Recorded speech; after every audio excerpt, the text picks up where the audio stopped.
അസ്സലാമലൈക്കും. എന്തൊക്കെയുണ്ട് എല്ലാവരും വിശേഷം? സുഖമാണെന്ന് വിചാരിക്കുന്നു കേട്ടോ. ഞാനിന്ന് വന്നിട്ടുള്ള വീഡിയോ എന്ന് വെച്ചാൽ ഞാൻ ചെറിയൊരു വിഷയം സംസാരിക്കാൻ വേണ്ടിയിട്ട് വന്നിട്ടുള്ളത്. അതിപ്പോൾ നിങ്ങൾക്ക് മനസ്സിലായിട്ടുണ്ടോ എന്ന് എനിക്കറിയില്ല, പറഞ്ഞാലല്ലേ മനസ്സിലാവുള്ളൂ അല്ലേ.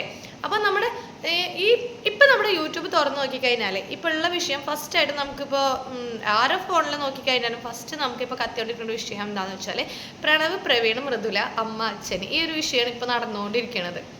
അപ്പോൾ അവരുടെ ഇങ്ങനെ ഇത്രത്തോളം ഇതായി വരാനുള്ള ഒരു കാരണം എന്താണെന്ന് വെച്ചാൽ എനിക്കല്ല എല്ലാവർക്കും അറിയായിരിക്കും. കാരണം അത്രയും നല്ലൊരു ഫാമിലി ആയിരുന്നു. എങ്ങനെ റീലായിട്ട് നമുക്ക് നോക്കുമ്പോൾ അവരുടെ അടിപൊളി ലൈഫ് തന്നെ ആയിരുന്നു. കാരണം നമുക്ക് അസൂയോട് നോക്കിക്കും. ഞാനൊക്കെ പറഞ്ഞിട്ടുണ്ട് കേട്ടോ ഒരുപാട് തവണ. കാരണം ഞാൻ അവരുടെ വീഡിയോസ് ഒരെണ്ണം പോലും സ്കിപ്പ് ചെയ്യാണ്ട് കാണുന്ന ഒരാളാണ് ഞാൻ. നോട്ടിഫിക്കേഷൻ വരണ നോക്കി നിൽക്കും ഞാൻ. എന്നിട്ട് അങ്ങനെ അവരുടെ വീഡിയോസ് എല്ലാം ഞാൻ കാണാറുള്ള ഒരാളാണ് ഞാൻ. അപ്പം ഞാൻ ഇങ്ങനെ ഒരു വീഡിയോ എടുക്കണം എന്നൊന്നും ഞാൻ വിചാരിച്ചിട്ടുണ്ടായിരുന്നില്ല കേട്ടോ. പക്ഷെ പിന്നെ ഞാൻ വിചാരിച്ചു, കാരണം ഓരോരുത്തരുടെ ലൈഫ് വെച്ചിട്ട് ഓരോരുത്തർ കമ്പയർ ചെയ്യണ ഒരു കാര്യങ്ങളുണ്ടല്ലോ. അപ്പോൾ അത് ഞാൻ നിങ്ങളായിട്ടൊന്ന് ഷെയർ ചെയ്യാൻ വിചാരിച്ചു. അതുകൊണ്ടാണ് ഞാനിങ്ങനെ ഒരു വീഡിയോ എടുക്കുന്നത്. അപ്പോൾ ഞാനൊക്കെ ഒരു വീഡിയോസ് ഇങ്ങനെ ഒരെണ്ണം പോലും മിസ് ചെയ്യാണ്ട് കണ്ടിരുന്ന ഒരു വ്യക്തിയാണ് ഞാൻ. അപ്പോൾ അവരെ ലൈഫ് കാണുമ്പോൾ നമുക്ക് അസൂയാവും. കാരണം ഒരു വന്നു കയറിയ മരുവൾ ഏറ്റവും വലിയ ഭാഗ്യം എന്നൊക്കെയാണ് ഞാൻ പറഞ്ഞിരുന്നത്. കാരണം അമ്മായിമായാലും അമ്മസനായാലും അനിയനായാലും ഒക്കെ എന്തൊരു നല്ല കെയറിങ്. അതുപോലെ അവർ ഹസ്ബൻഡ് ആൻഡ് വൈഫിനേക്കാളും വീഡിയോസും ഷോർട്സും കാണുന്നതിനേക്കാളും എനിക്ക് ഇഷ്ടമുണ്ടായിരുന്നത് അവർ ഏട്ടത്തിയമ്മയും അനിയനും കൂടിയിട്ടുള്ള ഒരു കോംബോ. അത് അടിപൊളി തന്നെയായിരുന്നു കേട്ടോ. ഒന്നും പറയാണ്ടിരുന്നില്ല. കാരണം നമുക്ക് സ്വന്തം കൂടപ്പിറപ്പുകൾ എന്താ പറയുക, നമ്മളെ സ്വന്തം തന്നെ എന്താ പറയുക, നമുക്കൊക്കെ സ്വപ്നത്തിൽ പോലും അങ്ങനെ സ്വപ്നങ്ങളൊക്കെ സിനിമയിലൊക്കെ കാണുന്ന പോലെ തന്നെ എന്തോ ഒരു നല്ല സ്നേഹമായിരുന്നു അവരൊക്കെ. ഇപ്പോൾ അത് അവൾക്ക് എന്താ പ്രഗ്നൻ്റ് ആയിട്ട് അവൾ കൂട്ടിക്കൊണ്ടുപോയിട്ട് പോലും അവൾ ഹസ്ബൻഡ് വീട്ടിലോട്ടാണ് തിരിച്ചു വന്നത്. അപ്പോൾ അതൊക്കെ അവരോ ആ കെയറിങ്ങും അവർ ആ സ്നേഹം കൊണ്ടൊക്കെ അല്ലേ അവൾ അവിടെ നിൽക്കണത് എന്നൊക്കെ ഞങ്ങൾ വിചാരിച്ചിട്ടുണ്ടായിരുന്നു കേട്ടോ. എന്താ പറയുക, ഭയങ്കര ഞാൻ പറയേണ്ട ആവശ്യമില്ല. വീഡിയോസ് ആരും കാണാത്തവരുണ്ടാവില്ല. അവരെ റീൽസ് ആയാലും വീഡിയോസ് ആയാലും അത്രക്കും നല്ലൊരു ലൈഫ് തന്നെ ആയിരുന്നു അവരത്. പക്ഷെ അത് വെറും റീലായിരുന്നു എന്നുള്ളത് നമുക്കിപ്പോഴാണ് മനസ്സിലാവുന്നത്. എല്ലാവരോടും ഒരു കാര്യം പറയാനുള്ളത്, റിയലും റിയൽ ലൈഫും കൂടിയിട്ട് ആരും കമ്പയർ ചെയ്യരുത്. അത് ഇതിൽ നിന്ന് തന്നെ നിങ്ങൾക്ക് എല്ലാവർക്കും മനസ്സിലായിട്ടുണ്ടാവും. കാരണം ഇവർ അത്രക്കും നമുക്ക് ആർക്കെങ്കിലും മനസ്സിലാവും. ക്യാമറയുടെ മുന്നിൽ ഇത്രക്കും നല്ല ഇപ്പോഴാണ് ഓരോരോ വീഡിയോസ് വന്നപ്പോഴാണ് നമുക്ക് മനസ്സിലാവുന്നത് ഈ പ്രവീണിന് ഇത്രത്തോളം ബുദ്ധിമുട്ടുണ്ടായിരുന്നു. പ്രണവ് അവിടെ അച്ഛനും അമ്മയും രണ്ട് മക്കളെയും വേറെ വേറെ രീതിയിൽ കാണുന്നതും അവൾക്ക് ഉണ്ടാവുന്ന ഓരോ വിഷമങ്ങൾ ഒക്കെ ക്യാമറയുടെ മുന്നിൽ മാത്രമായിരുന്നു അവരെ ഹാപ്പിനെസ്സും അവരെല്ലാ കാര്യങ്ങളും ഉണ്ടായിരുന്നത്. ക്യാമറക്കുള്ളിൽ അവർ ഫുൾ ഭയങ്കര സാഡായിരുന്നു എന്നുള്ളത് നമുക്ക് ഇപ്പോഴാണ് മനസ്സിലാവുന്നത്. അങ്ങനെ തന്നെയാണ് എല്ലാവരും ജീവിതം കേട്ടോ. നമ്മളെല്ലാവരും ഇപ്പോൾ സ്റ്റാറ്റസ്, അതുപോലെ ഇപ്പോൾ ഓരോരുത്തർ ഫുഡ് കഴിക്കാൻ പോണ വീഡിയോസ്, നമ്മൾ നല്ല ഫോട്ടോസ്, അതുപോലെ നമ്മൾ പുറത്ത് കറങ്ങാൻ പോണത്, അതൊക്കെ ഇട്ട് കഴിഞ്ഞാൽ എല്ലാവരും പറയും, അവള് ലൈഫ് കണ്ടില്ലേ, എന്തിനാ കുറേയൊക്കെ അവൾ അങ്ങോട്ട് പോണ് ഇങ്ങോട്ട് പോണ് ഭക്ഷണം കഴിക്കണേ. എക്സാമ്പിൾ ഞാനൊക്കെ എന്താ പറയുക, എൻ്റെ ഹസ്ബൻഡൊക്കെ എന്തെങ്കിലും, ഞങ്ങളൊക്കെ എപ്പോഴും പുറത്ത് പോകുന്ന ആൾക്കാരാണ്. പക്ഷെ അപ്പോൾ പറയും, കണ്ടില്ലേ പുറത്ത് പോകണം, അവൾ കണ്ടില്ല, അങ്ങനെ കുറേ ടോപ്പിക് ഞാൻ കേട്ടിട്ടുണ്ട്, കുറേ വിഷയങ്ങൾ ഞാൻ അറിയാട്ടെ. എൻ്റെ ലൈഫിൽ കുറേ സംഭവം ഉണ്ടായിട്ടുണ്ട്, അതുകൊണ്ട് പറയണത് കേട്ടോ. പക്ഷെ നമ്മുടെ ഉള്ളിൽ എത്രത്തോളം വിഷമമുണ്ടെന്നും നമ്മൾ ഏതൊരു സിറ്റുവേഷനിലൂടെ കടന്നു പോകണം എന്നുള്ളത് നമുക്കേ അറിയുള്ളൂ. ഇപ്പം നമ്മളിപ്പോൾ ഇതേ ഒന്ന് പുറത്ത് പോയി ഫുഡ് കഴിച്ച് ചിലപ്പോൾ എക്സാമ്പിൾ നമ്മളിപ്പോൾ ഇതേ പുറത്ത് പോയി ഫുഡ് കഴിച്ച് നല്ല സന്തോഷത്തിൽ നമ്മൾ പോയി വരികയാണ്. അപ്പോൾ എല്ലാവരും അവരുടെ ലൈഫ് അങ്ങനെയാണ് ഇങ്ങനെയെന്നൊക്കെ പറയുന്നുണ്ട്. പക്ഷേ അത് വീട്ടിലെത്തുന്ന വരെ ചിലപ്പോൾ ഉണ്ടാവുള്ളൂ. ചിലപ്പോൾ ആ ഒരു കഴിച്ചു പോയി 2 ദിവസം ഉണ്ടാവും. അത് കഴിഞ്ഞ് കഴിഞ്ഞാൽ ഫുൾ അവർക്ക് വിഷമങ്ങൾ തന്നെ ആയിരിക്കും. അതൊന്നും ഒരാളെ ജീവിതം നമുക്ക് ഈ റീൽ കണ്ടിട്ട്, ഒരു ക്യാമറയിൽ കണ്ടിട്ട്, ഒരു ഫോണിൽ ഒരു വീഡിയോ കണ്ടിട്ട് നമുക്ക് ഒരാളെ ലൈഫ് കമ്പയർ ചെയ്തിട്ട് പറയാൻ നമുക്ക് ഒരിക്കലും പറ്റില്ല. അതിൻ്റെ ഏറ്റവും വലിയ എക്സാമ്പിളാണ് ഇവരത്, ഈ പ്രണവ്, മൃദുല, പ്രവീൺ, അമ്മ, അച്ഛന്, ഇവരെ വീഡിയോ തന്നെ. കാരണം ഇവരത് നമ്മളെല്ലാവരും കണ്ടിരുന്ന ഒരു ആൾക്കാരാണ്. എല്ലാ കാര്യങ്ങളും ഡെയിലി എന്ന് പറഞ്ഞ പോലെ ഇവർ വീഡിയോ അപ്ലോഡ് ചെയ്തിരുന്നു. ഇവരെ സന്തോഷങ്ങളും എല്ലാ കാര്യങ്ങളും നമ്മളായിട്ട് ഷെയർ ചെയ്തിരുന്ന ഒരാൾക്കാരാണ്. എന്താ പറയുക, ഇപ്പോൾ അമ്മസനെ ഞാനൊരു വീഡിയോ കാണാം, അത് കണ്ടിട്ട് എനിക്ക് ഭയങ്കര നമുക്ക് സന്തോഷം. അസൂയ അങ്ങനെയല്ല പറയാം, അത് കാണുമ്പോൾ നമുക്കൊരു സന്തോഷമാണ്. കാരണം ഇത്രയും നല്ലൊരു ഭാഗ്യം ചെയ്ത പെൺകുട്ടിക്ക് തോന്നണം എല്ലാവരും കണ്ണ് തെറ്റിയിട്ടായിരിക്കും അങ്ങനെയെന്ന്. ചിലപ്പോൾ അങ്ങനെ തന്നെ ആയിരിക്കും. അല്ലെങ്കിൽ പിന്നെ അവന് പ്രവീണും മൃദുലയും പറയുന്നുണ്ട് വീഡിയോയിൽ, ഇവർ ആദ്യം മുതലേ മറ്റേ മോനോടാണ് കൂടുതൽ സ്നേഹം. അതൊരിക്കലും ഒരു വീട്ടിലും ചെയ്യരുത് കേട്ടോ. എല്ലാ മക്കളും ഒരുപോലെ കാണാൻ ശ്രമിക്കുക. മൂത്ത ആൾക്കാരോട് അവരങ്ങനെയല്ല, രണ്ടാമത്തെ ആൾക്കാരോട്, അത് മിക്ക സ്ഥലത്തും ഞാൻ കാണാറുള്ള കാര്യം കേട്ടോ. കുറച്ച് കാര്യങ്ങൾ അങ്ങനെയല്ല, നമ്മളെ ലൈഫ് നമുക്ക് അങ്ങനെ കണ്ടിട്ടുള്ള കാരണം പറയാം. മിക്ക ഫാമിലിയും അങ്ങനെ ഉണ്ട് കേട്ടോ. എന്താ പറയുക, മൂത്ത മോനോട് വേറെ രണ്ടാമത്തെ മോനോട് വേറെ എന്നുള്ളൊരു ഇതുണ്ട്. അപ്പം അത് ശരിക്കും പറഞ്ഞാൽ തെറ്റാട്ടോ. എല്ലാ മക്കളെയും ഒരുപോലെ കാണണം. കാരണം എല്ലാവരും നമ്മളെ മക്കൾ തന്നെയല്ല. ഇപ്പം എനിക്ക് 2 മക്കളുണ്ട്. എൻ്റെ മോൻ ചെറുതാണ്, എൻ്റെ മോളും ചെറുതാണ്. മോൾക്ക് 4 വയസ്സ്, മോൾക്ക് 2 വയസ്സാവാറായിട്ടോ. പക്ഷേ എനിക്ക് എൻ്റെ 2 മക്കളും ഒരുപോലെയാണ് കേട്ടോ. അവരോടൊരു വ്യത്യാസമൊന്നുമില്ല. ഇനി അങ്ങനെ ഉണ്ടാവുമെന്ന് എനിക്ക് ഉണ്ടാവത്തില്ല. കാരണം നമുക്ക് നമ്മുടെ 2 മക്കളും ഒന്ന് തന്നെയാണ്. അപ്പോൾ എന്താ പറയുക, നമുക്ക് അവരെ ഇപ്പോൾ ഇത് അമ്മച്ചനെ, അതാണ് ഞാൻ പറയാൻ വേണ്ടിയിരുന്ന കാരണം അതാട്ടോ. ഈ അമ്മച്ചനും എന്താ പറയുക, ആ മരിയോളെ കെയർ ചെയ്യണത് കണ്ടപ്പോൾ ഒരു വീഡിയോ ഷോർട്സ് ഉണ്ടായിരുന്നു. അവൾക്ക് മുടി കെട്ടിക്കൊടുക്കണ്, ഫുഡ് വാരി കൊടുക്കണ്, എന്താ പറയുക, അതൊക്കെ ഒരു ലെക്ക് തന്നെയെന്ന് വിചാരിച്ചു. പക്ഷെ അതൊക്കെ ക്യാമറക്കുള്ളിൽ മാത്രം, ക്യാമറക്ക് ഒരു ഇതിൽ മാത്രമേ ഉണ്ടായിരുന്നുള്ളൂ. അതൊക്കെ വെറും എന്താ പറയുക, അഭിനയമായിരുന്നു എന്നുള്ളത് നമുക്ക് ഇപ്പോഴാണ് മനസ്സിലാണത്. ഏറ്റവും വലിയ എക്സാമ്പിൾ നമുക്ക് അവർക്ക് ഒരു ഇതുണ്ടായിരുന്നില്ല എന്ന്, ഏറ്റവും കൂടുതൽ നമുക്ക് ഒരാളോടുള്ള സ്നേഹം നമ്മൾ ആ ഒരു സിറ്റുവേഷൻ നിൽക്കുന്ന സമയത്താണ് നമുക്ക് മനസ്സിലാവുക, അല്ലേ? ഏതൊരു വ്യക്തിയുടെ ആയിക്കോട്ടെ.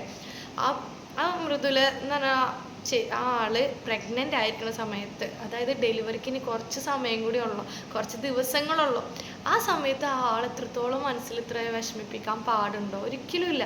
കാരണം ഒരു ഉണ്ണി വരാതെ അവരുടെ ഫാമിലി ആദ്യമായിട്ടുണ്ടാവണം ഒരു മോന്, അല്ല ഒരു ഉണ്ണി, മോനെന്ന് പറയുന്നത് നമുക്ക് ഇപ്പോഴാണ് മോനെന്ന് അറിയാനുള്ള ഒരു ഉണ്ണിയാ പറഞ്ഞപ്പോൾ അവൾക്ക് വിഷമം ഉണ്ടാവരുത്. അത്രയും സമയത്ത് അവൾ അത്രയും അധികം പെയിൻഫുൾ ആകുമ്പോൾ അതൊക്കെ അനുഭവിച്ചവർക്ക് അതിൻ്റെ ഒരു ഇത് മനസ്സിലാവും കേട്ടോ. കാരണം അത്രത്തോളം ആ ഒരു മൂമെന്റ് വരെ നിന്നിട്ട് ആ ഒരു അവസാന സമയത്ത് അവർ കഴിയൊഴിഞ്ഞത് അതൊരിക്കലും ശരിയായില്ല എന്ന് തോന്നണം. കാരണം അവൻ അത്രത്തോളം വേദനിപ്പിക്കുകയും, നിങ്ങൾ കണ്ടിട്ടുണ്ടല്ലോ ഇപ്പോൾ ആ ഒരു വീഡിയോ പ്രവീണ് പ്രൈവറ്റ് ആക്കിട്ടോ. ആളിങ്ങനെ ഇൻസ്റ്റയിൽ പോസ്റ്റ് ചെയ്തിട്ടുണ്ടെന്ന് യൂട്യൂബിൽ ഇട്ടിട്ടുണ്ട്. ഇങ്ങനെ ആൾ പ്രൈവറ്റ് ആക്കുകയെന്ന് പറഞ്ഞിട്ടുള്ളത്. ഇനിയിപ്പോൾ എന്തായാലും ആർക്കും ആ വീഡിയോ കാണാൻ പറ്റില്ല എന്നാണ് ആ വീഡിയോ ആൾ പ്രൈവറ്റ് ആക്കിട്ടോ. അപ്പോൾ നമ്മൾ ഒരാളെ ജീവിതം കണ്ടിട്ട് ആളെ ജീവിതം എന്തൊരു ഹാപ്പിയല്ലേ, അല്ലെങ്കിൽ ആളെപ്പോഴും പുറത്താണ്, അല്ലെങ്കിൽ ആളെപ്പോഴും അങ്ങനെയാണ് ഇങ്ങനെയാണ് എന്നൊക്കെ പറഞ്ഞിട്ട് ഒരാൾക്കും ഒരാളുടെ ലൈഫ് അങ്ങനെ കമ്പയർ ചെയ്യാനുള്ളതില്ല. കാരണം അവരുള്ളിൽ എന്താണോ, അവർ എത്രത്തോളം വിഷമിക്കുന്നുണ്ട്, അവരുടെ ലൈഫ് എങ്ങനെ പോകണമെന്ന് അവർക്കേ അറിയുള്ളൂ. അവർക്ക് അടുത്ത ഫാമിലിക്ക് മാത്രമേ അറിയേണ്ടായിരിക്കുള്ളൂ, അല്ലാതെ എല്ലാവർക്കും അറിയേണ്ടല്ല. എപ്പോഴും നമ്മുടെ സന്തോഷങ്ങൾ മാത്രമേ നമ്മൾ എന്താ പറയുക, നമ്മുടെ സന്തോഷങ്ങൾ നമ്മുടെ ലൈഫിൽ ഉണ്ടാവണം, ഓരോരോ അങ്ങനെ കാര്യങ്ങളൊക്കെയാണ് നമ്മൾ എന്നിട്ടാ പബ്ലിക് ചെയ്യത്തുള്ളൂ, അല്ലാതെ ഒന്നും നമ്മളങ്ങനെ അറിയിക്കില്ല. അപ്പം നമുക്ക് ഞാൻ 2-3 പ്രാവശ്യം പറഞ്ഞ ഏറ്റവും വലിയ ഉദാഹരണമാണ് ഇവരെ ലൈഫ് കേട്ടോ. ഞാൻ ആദ്യമൊക്കെ വീഡിയോ കണ്ടപ്പോൾ ഞാൻ വിചാരിച്ചു, ഫസ്റ്റത്തെ വീഡിയോ വന്നപ്പോൾ വിചാരിച്ചു അവർ ഒന്നാവട്ടെ, കാരണം അത്രക്കും നല്ലൊരു ഫാമിലി അല്ലേ, ഇനി അത്ര പെട്ടെന്ന് അങ്ങനെ ആവട്ടെ ഇങ്ങനെ ആവട്ടെ എന്നൊക്കെ നമ്മളെല്ലാവരും വിചാരിച്ചെന്നൊരു കാര്യം തന്നെയാണ്. പക്ഷേ പിന്നീട് 2ാമത്തെ വീഡിയോ വന്നപ്പോൾ, കൊച്ചുവിൻ്റെ വീഡിയോ കണ്ടപ്പോൾ നമ്മളെല്ലാവരും പ്രവീണിനെയും മൃദുലിനെയും നെഗറ്റീവായിട്ടാണ് കണ്ടത്. നെഗറ്റീവായി കണ്ടതെന്ന് വെച്ചാൽ അവർ അച്ഛനും അമ്മയും അപ്പുറം ഇപ്പുറം ഇരുന്ന് കരയുമ്പം കരയുക, എന്നിട്ട് പറയാം അവൻ എത്രയായാലും എൻ്റെ ചേട്ടനാണ്, അവൻ എത്രയായാലും എൻ്റെ അനിയൻ, ഞാൻ അവൻ്റെ അനിയനും അവൻ എൻ്റെ ചേട്ടനാന്നൊക്കെ പറയുന്നുണ്ട്. പിന്നെ അതുപോലെ തന്നെ പറയുന്നുണ്ട്, അമ്മ പറയുന്നുണ്ട് അവനോട് ഞാൻ ഇങ്ങോട്ട് വരണ്ടെന്ന് പറഞ്ഞില്ല, അത് അവൻ്റെ വീടാണ്, അവനക്ക് ഇങ്ങോട്ട് എപ്പോൾ വേണമെങ്കിലും വരാമെന്നൊക്കെ. പക്ഷേ വിത്ത് പ്രൂഫ് അടക്കം പ്രവീണ് ഇട്ട കാരണം അവൻ്റെ ഭാഗത്ത് തെറ്റില്ല എന്ന് എല്ലാവർക്കും മനസ്സിലായി. അല്ലെങ്കിൽ എല്ലാവരും നമ്മൾക്ക് ആ വീഡിയോ കണ്ടപ്പോൾ, കൊച്ചിൻ്റെ വീഡിയോ കണ്ടപ്പോൾ എല്ലാവരും പ്രവീണ നമ്മൾ നെഗറ്റീവായിട്ടാണ് കണ്ടത്. കാരണം എന്ത് കാര്യമുണ്ട് അങ്ങനെ ഇങ്ങനെ എന്നൊക്കെ ചിന്തിച്ചിട്ട്. പക്ഷേ നമ്മൾ അങ്ങനെയല്ല എന്നുള്ളത് അവൻ ആ പ്രൂഫ് എടുത്തേച്ച കാരണം, അവനക്ക് അവൻ്റെ വീട്ടുകാരെ അറിയണോണ്ട് അവന് പല തെളിവുകളും എടുത്തേച്ച കാരണം അവൻ്റെ ഭാഗത്ത് തെറ്റില്ല എന്നും ജനങ്ങൾക്ക് മനസ്സിലായത്. അതുപോലെ തന്നെ അവൻ അങ്ങനെ ഒരു മോശപ്പെട്ട വ്യക്തിയായിരുന്നെങ്കിൽ അവനക്ക് ആദ്യമേ അതൊക്കെ പബ്ലിക് ചെയ്യായിരുന്നു. പക്ഷെ അവൻ അതൊന്നും ചെയ്തില്ല. അവൻ അതിൽ പറയുന്നുണ്ട്, ഇത് ഞാൻ എടുത്ത് വെക്കണത് ഇങ്ങനെ എന്തെങ്കിലും ആയി വന്നു കഴിഞ്ഞാൽ എനിക്കുള്ള പ്രൂഫാന്നൊക്കെ പറയുന്നുണ്ട് കേട്ടോ. അപ്പോൾ ഒരാളെ ലൈഫും കണ്ടിട്ട് കമ്പയർ ചെയ്യാനോ അല്ലെങ്കിൽ ഒരാളെ ലൈഫ് അങ്ങനെ ഇങ്ങനെയൊന്നും പറയേണ്ട ഒരു ആവശ്യമില്ല. നമ്മുടെ ജീവിതം നമ്മൾ എങ്ങനെ ജീവിക്കണം നമ്മളെ തീരുമാനിക്കേണ്ടതല്ല, മറ്റുള്ളവർ ആരുമല്ല. അപ്പോൾ ഞാൻ ഇത്രയും പറഞ്ഞത് എന്താണെന്ന് വെച്ചാൽ, എൻ്റെ ലൈഫിലും ഞാൻ കുറേ കേട്ടിട്ടുള്ളതാണ് അങ്ങനെയാണ് മറ്റേത് മറിച്ചെന്നിട്ട് ഓരോരുത്തർ ഇങ്ങനെ പറയണതൊക്കെ. പക്ഷെ ഞാനിപ്പോൾ അത് ഞാൻ കേൾക്കാറില്ല. ഞാൻ ആരെങ്കിലും എന്തെങ്കിലും അവിടെ നിന്ന് പറഞ്ഞോട്ടെ എന്ന് വിചാരിക്കുന്ന ഒരാളാണ് ഞാൻ. ആരെന്ത് പറഞ്ഞാലും എനിക്ക് വിഷയമല്ല. ആരെന്താണ് എല്ലാവരും പറഞ്ഞോട്ടെ, അവർക്ക് കുറച്ച് എല്ലാവരും നിർത്തിക്കോളും, ആ ഒരു മൈൻഡാണ് എനിക്ക്. അപ്പോൾ നമ്മുടെ ലൈഫ് ഇപ്പോൾ ഓരോരുത്തർ കണ്ടിട്ട് അവർ ഭയങ്കര ഹാപ്പിയാണ്, അവർ ഭയങ്കര റിച്ചാണ്, അങ്ങനെ ഇങ്ങനെയൊക്കെ തോന്നും. പക്ഷെ നമ്മുടെ ലൈഫിൽ നടക്കുന്ന വിഷയം നമുക്കേ അറിയുള്ളൂ. നമ്മുടെ വിഷമം നമ്മുടെ സന്തോഷം എല്ലാം നമ്മളെ മനസ്സിലാണ്, നമുക്ക് എത്രത്തോളം ഉണ്ടെന്ന് നമുക്കേ അറിയുള്ളൂ. പിന്നെ നമ്മൾ ഈ വീഡിയോ ഇടുന്നതും ആക്കുന്നതൊക്കെ നമ്മുടെ സന്തോഷങ്ങൾ നമ്മൾ അറിയിക്കണം എന്ന് തോന്നിയ കാര്യങ്ങളാണ് നമ്മൾ അറിയിക്കുന്നത്. അല്ലാത്ത കാര്യങ്ങളൊക്കെ നമ്മൾ എപ്പോഴും ഹൈഡ് ചെയ്തിട്ട് തന്നെയാണ് വെക്കത്തുള്ളൂ. അപ്പോൾ ഇത്രയേ ഉള്ളൂ എനിക്ക് പറയാൻ. റിയൽ ലൈഫും കൂടി നല്ല ഡിഫറെൻ്റ് ആണ്. നമ്മൾ ആരും ഞാൻ പറയണമെന്ന് നിങ്ങൾക്കറിയാം എന്താ, അത് കണ്ടിട്ട് ആരും ഒരാളെ ലൈഫ് കമ്പയർ ചെയ്യാൻ നിൽക്കാതെ കേട്ടോ. അപ്പം ഞാൻ ഈ ഒരു വിഷയം എനിക്ക് പറയുന്നുണ്ടായിരുന്നു. എത്രയായാലും മൃദുലയുടെ ആളെ ലൈഫ് എനിക്ക് കണ്ടപ്പോൾ എനിക്ക് ഭയങ്കര വിഷമം തോന്നിയിട്ട് അത്രയും അധികം ഞാൻ സന്തോഷിച്ച് ഇത്രയും നല്ല സന്തോഷിച്ച് ഇത്രയേറെ ഇങ്ങനെയൊക്കെ നല്ല കല്യാണം കഴിഞ്ഞ് ഇത്രയും ആകുമ്പോഴത്തേനും ആ ഒരാൾക്ക് ഈ ഒരു സിറ്റുവേഷൻ വന്നല്ലോ, അല്ലെങ്കിൽ എന്താ പറയുക, ഒരു ഉണ്ണിയാകുമ്പോഴത്തേനും ആ ഒരു ഉണ്ണിനെ പോലും വീഡിയോസ് എടുക്കാൻ വേണ്ടിയിട്ട് മാത്രമാണ് അവർ വന്നതൊക്കെ കേൾക്കുമ്പോൾ ഭയങ്കര വിഷമമുണ്ട് കേട്ടോ. അപ്പോൾ എന്തായാലും ഇനി അങ്ങോട്ടേക്ക് അവർക്ക് നല്ലത് തന്നെ വരട്ടെ എന്ന് പ്രാർത്ഥിക്കുകയാണ്. കാരണം അവരുടെ ഭാഗത്ത് തെറ്റില്ലെങ്കിൽ അവരുടെ ഭാഗം തന്നെ, അതിപ്പോൾ അവരെന്നല്ല ആരുടെ ഭാഗത്ത് തെറ്റ് ചെയ്തോ അവരുടെ ഭാഗത്തേക്ക് എങ്ങനെ അയക്കാനും തിരിയുള്ളൂ. നല്ലത് ചെയ്താൽ നല്ലതേ വരുള്ളൂ. അത് കാരണം നമ്മളുടെ ഭാഗത്ത് തെറ്റില്ല എന്നുണ്ടെങ്കിൽ നമ്മൾ ആരും പേടിക്കേണ്ട ആവശ്യമില്ല, ആരും നമ്മൾ ഇതാക്കേണ്ട ആവശ്യമില്ല. കാരണം നമ്മൾക്ക് എങ്ങനെയെങ്കിലും നമ്മുടെ ആ ഒരു വിജയം നമുക്കുണ്ടാവും എങ്ങനെയായാലും. അത് നമ്മളിപ്പോൾ ഒരു തെറ്റ് ചെയ്തെന്ന് ഒരാൾ പറയുന്നത് ഏതൊരു വഴിക്ക് ഏതൊരു കാലത്ത് നമുക്കത് തിരിഞ്ഞു വരും. അത് ശരിയായിട്ട് നമ്മൾ അതിന് വേണ്ടി പ്രയത്നിക്കുകയോ കഷ്ടപ്പെടൊന്നും വേണ്ട, അത് ശരിയായിട്ട് തന്നെ വരും, അത്രേ ഉള്ളൂ. അപ്പോൾ ഇവർ ഇനി അവർക്ക് നല്ലൊരു ഹാപ്പി ആയിട്ടുള്ള നല്ലൊരു ജീവിതം തന്നെ ആവട്ടെ ഇനി അങ്ങോട്ടേക്ക്. അത്താരും പറയാൻ വിട്ടുപോയിട്ടോ. കാരണം നമ്മുടെ മൃദുൽ തന്നെ പ്രവീണ് മോശപ്പെട്ട രീതിയിൽ വിളിച്ചെന്ന് പറഞ്ഞിട്ടുണ്ടായിരുന്നു. അത് അവളത് കൈ എന്ത് തയ്ക്കുമ്പോൾ എന്തോ മോളയിൽ നിന്ന് ഇങ്ങനെ വിളിച്ചെന്ന് പറഞ്ഞു. അതൊന്നും ഒരിക്കലും ചെയ്യാൻ പാടില്ലാത്തതാണ് കേട്ടോ. അത് മൃദുലനെ പ്രവീണെന്നല്ല, ഒരു ഏട്ടത്തിയമ്മമാരോടും അതുപോലെ ഭാബിമാരോടായാലും ഒരു ഭർത്താക്കന്മാർ അനിയന്മാരും ഏട്ടന്മാരും ആരായാലും അങ്ങനൊന്നും തെറിയൊന്നും വിളിക്കാൻ പാടില്ല, ഒരിക്കലും ചെയ്യരുത്. കാരണം അതൊക്കെ അവർ മരിച്ചാലും അവർ മറക്കൂല, അവരത് ഇവിടെ ഉണ്ടാവും. പറഞ്ഞാൽ അത് നമ്മളെ മനസ്സിൽ നിന്ന് ഒരിക്കലും പോവില്ല. കാരണം നമ്മളവരെ അത്രത്തോളം ഇപ്പം പ്രണവും മൃദുലയെ എങ്ങനെ കൊച്ചും മൃദുലയും എന്താ പറയുക അത്രക്കും നല്ലൊരു രീതിയിലാണ് അവർ പോയിരുന്നത് അല്ലേ. അപ്പം അങ്ങനെയൊക്കെ അവളെ മനസ്സിൽ അവൻ എങ്ങനെയായിരുന്നു എന്നുള്ളത് നമുക്ക് എന്തായാലും ഫുൾ ആക്ടിങ് ആയാലും എന്തായാലും അവർ ഉള്ളിൽ എന്തായാലും ഉണ്ടായിരിക്കുമല്ലോ, എൻ്റെ അനിയനാണ് അല്ലെങ്കിൽ അത് അങ്ങനെ ഒരു ഇത് എന്തായാലും ഉണ്ടായിരിക്കും, ഇല്ലാണ്ടിരിക്കില്ല. ഇല്ലാത്തവർക്ക് ഇങ്ങനെ എന്തായാലും ഇതാക്കാനും പറ്റത്തില്ല. അങ്ങനെ സമയത്തൊക്കെ അങ്ങനത്തെ ആൾക്കാരൊക്കെ അതും നിറവേറായിട്ട് നിൽക്കുന്ന സമയത്തൊക്കെ അങ്ങനെ മോശപ്പെട്ട രീതിയിൽ തെറി വിളിക്കാന്നൊക്കെ പറഞ്ഞാൽ അത് ഭയങ്കര വിഷമമുള്ളൊരു കാര്യമാണ് കേട്ടോ. അതൊന്നും ഒരിക്കലും ആ പറഞ്ഞ ആൾ മറന്നാലും ആ കേട്ട ആൾ ഒരിക്കലും മറക്കില്ല. കാരണം അതൊന്നും ഒരിക്കലും ചെയ്യാൻ പാടില്ല. കാരണം അതൊക്കെ അത്രയും അതമ്പതിക്കുക എന്നൊക്കെ പറയില്ലേ, അത്രയ്ക്ക് മോശപ്പെട്ടവരാണ് അങ്ങനെയൊക്കെ ചെയ്യുക. അതൊന്നും ഒരിക്കലും ഒരാളും ചെയ്യരുത് കേട്ടോ.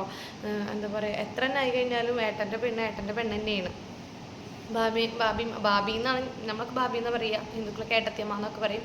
ഇവർ മിറു എന്നാണ് വിളിച്ചിരുന്നത്. ആ മിറുവിനെയാണ് അങ്ങനെയൊക്കെ പറയുകയും ചെയ്യുകയൊക്കെ ചെയ്തത്. അതൊന്നും ഒരിക്കലും ചെയ്യാൻ പാടില്ല, അവർ ഭയങ്കര തെറ്റായി പോയി. ആരും ചെയ്യരുത് അങ്ങനെ. അതൊക്കെ ഭയങ്കര വിഷമമുള്ള കാര്യമാണ്. നമ്മളെ ഹസ്ബൻഡിൻ്റെ വീട്ടിൽ നിന്ന് നമ്മളെ ഹസ്ബൻഡ് അനിയന്മാർ നമ്മളെ ആ ഒരു മോശപ്പെട്ട അവർക്ക് അവരെ നന്നായി സ്നേഹിക്കുകയും അവരെ കാര്യങ്ങൾ നോക്കി അവർക്കുള്ള എല്ലാ ഹെൽപ്പൊക്കെ ചെയ്തിട്ടും അവർ നമ്മൾ ഒന്നിനും പറ്റാത്ത പോലെ നമ്മളങ്ങനെ ആക്കിയിടുമ്പോൾ അത് ഭയങ്കര വിഷമമുള്ളൊരു കാര്യം തന്നെയാണ്. ഓരോരുത്തരുടെ ലൈഫിൽ അതൊക്കെ അനുഭവിച്ചവർക്കേ അതറിയത്തുള്ളൂ. ഓരോരുത്തർ ലൈഫിൽ വന്നു പോയാൽ അല്ലാത്തവർക്കൊക്കെ ഇത് കേൾക്കുമ്പോൾ വെറും ഓരോരോ കേട്ടു പോയൊരു കാര്യം അത്രയേ ഉള്ളൂ.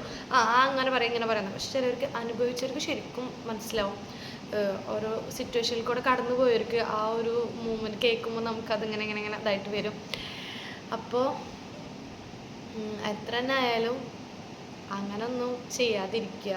ലൈഫിൽ എല്ലാവർക്കും പ്രശ്നങ്ങളുണ്ടാവും, എല്ലാ ബുദ്ധിമുട്ടുകളുണ്ടാവും. ഈ പറയുന്ന എനിക്ക് പോലും അത്യാവശ്യം പ്രശ്നങ്ങളുണ്ട് കേട്ടോ. ആരും പ്രശ്നങ്ങളില്ലാത്തവരില്ല, എല്ലാവരും നല്ല ഹാപ്പി ആയിട്ട് പോകണവരാരും നമ്മുടെ ഈ ലൈഫിലില്ല. ഈ ജീവിതം എന്ന് പറഞ്ഞാൽ അങ്ങനെയാണ്. ഞാനൊക്കെ ഇപ്പോൾ കുറച്ചൊക്കെ ആയിട്ടാണ് പഠിച്ച് വരുന്നത് കേട്ടോ. നമ്മുടെ ലൈഫിൽ എന്നും സന്തോഷം അതുപോലെ എന്നും നമ്മൾ ആഗ്രഹിച്ച പോലെ നമ്മൾ ലൈഫ് പോവില്ല, അതിനും നേരെ ഉൾട്ടായിട്ടായിരിക്കും ചിലപ്പോൾ പോവാം. അപ്പോൾ അത്രയേ ഉള്ളൂ നമ്മുടെ ലൈഫ്. അപ്പോൾ റിയൽ ലൈഫും ആരും കമ്പയർ ചെയ്യരുത്. ഇതാണ് മനുഷ്യന്മാരുടെ അവസ്ഥ. ചിലവർ പറയും ആര് പറയണത്, നമ്മൾ ഒന്നാമത്തത് ആര് പറയണത് നമ്മൾ ഇനി മൈൻഡ് ചെയ്യേണ്ട ആവശ്യമില്ല. കാരണം നമ്മുടെ ലൈഫാണ്, നമ്മൾ എങ്ങനെ ജീവിക്കണം നമ്മളെ തീരുമാനിക്കേണ്ടത്. ഈ പറയുന്ന ഒരാൾ നമ്മളെ കൂടെ ഉണ്ടാകത്തില്ല. അപ്പോൾ പിന്നെ നമ്മുടെ ലൈഫ് നമ്മൾ ഹാപ്പി ആയിട്ട് ജീവിക്കുക. അപ്പോൾ ഈ പറഞ്ഞ എന്താ പറയുക, ഇവരെ ഇപ്പോൾ ഈ മൃദുലയുടെയും പ്രവീണിൻ്റെതും ഇവരുടെ ലൈഫായാലും ശരി നല്ലൊരു ലൈഫായി കൊടുക്കട്ടെ, നല്ല സന്തോഷത്തിലായി ജീവിക്കട്ടെ. അവരെ ഇപ്പം നല്ലൊരു ബേബി കൂടി വന്നിട്ടുണ്ട്, നല്ലൊരു ആൺകുട്ടി വന്നിട്ടുണ്ട്. അപ്പോൾ അവരുടെ ലൈഫ് അതിൽ നല്ല സന്തോഷമായിട്ട് നല്ലൊരു ലൈഫായിട്ട് പോട്ടെ മുന്നോട്ട്. അപ്പോൾ നമുക്കിനി മറ്റൊരു വീഡിയോ ആയിട്ട് കാണുമ്പോഴേക്കും ബൈ. ഇനി നമുക്ക് വേറൊരു വീഡിയോ ആയിട്ട് കാണാം കേട്ടോ.